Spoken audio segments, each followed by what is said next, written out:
var ósköp venjuleg stúlka sem bjó í borginni Nasaret. Hún bjó hjá foreldri sínum en var heitbundin manni að nafni Jósef. Þá gerðist dálítið óvænt. Dag einn vitjar engill Maríu. Ég er með skilaboð til þín frá Guði. Þú munt vera þunguð og barnið þitt vera svonguð. Ég geri eins og Guð vill.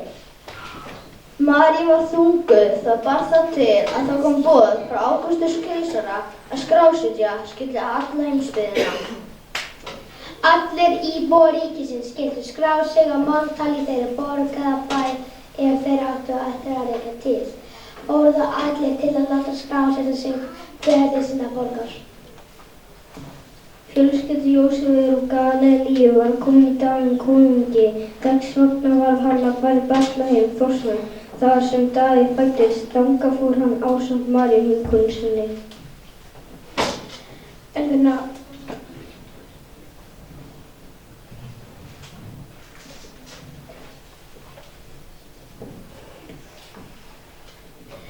ná áfangastað og hvergi að fá gistingu fjárhús við gisthúsið. Þessa nótt fæddi svo sér hrumgetinn, baðaði hann í reifum og lagði hann í jötu.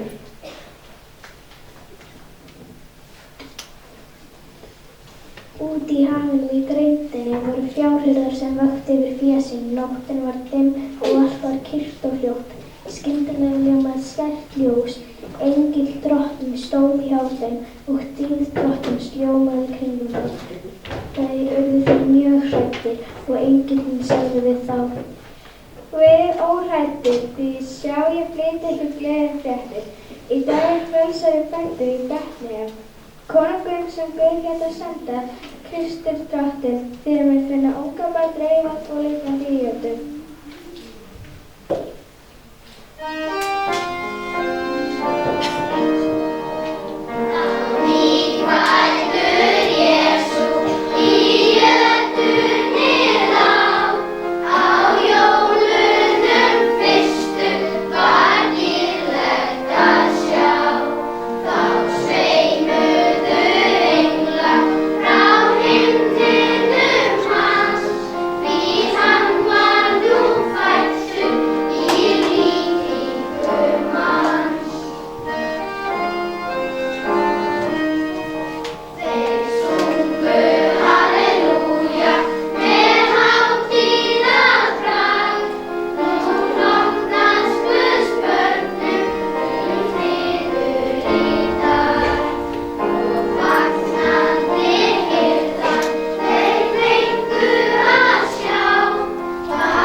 Þeir fóru með skyndu og fundu bæði Maríu Jósef og unga barnið liggjandi í jötunni.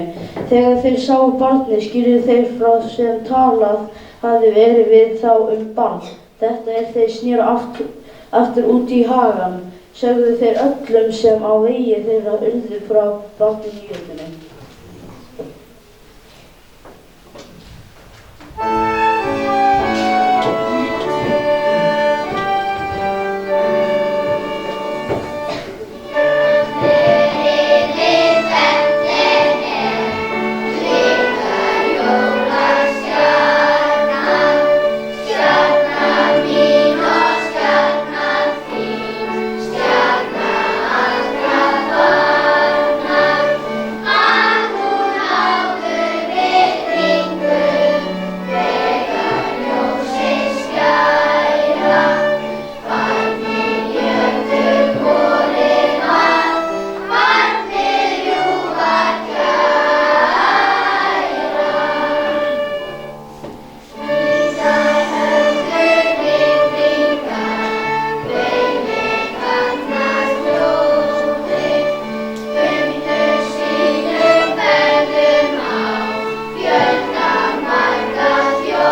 komu ókunnugir gestir, menn sem rannsökuðu stjörnuna, vitringar frá fjarlægum Austurlöndum.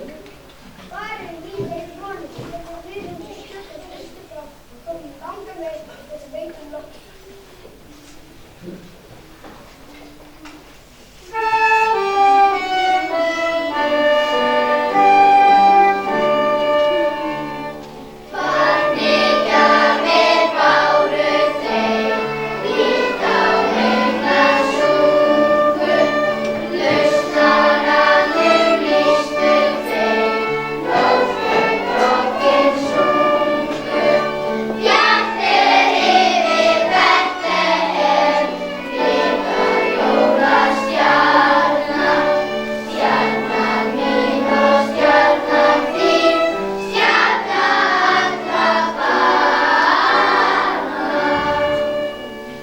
Þau héldu áfram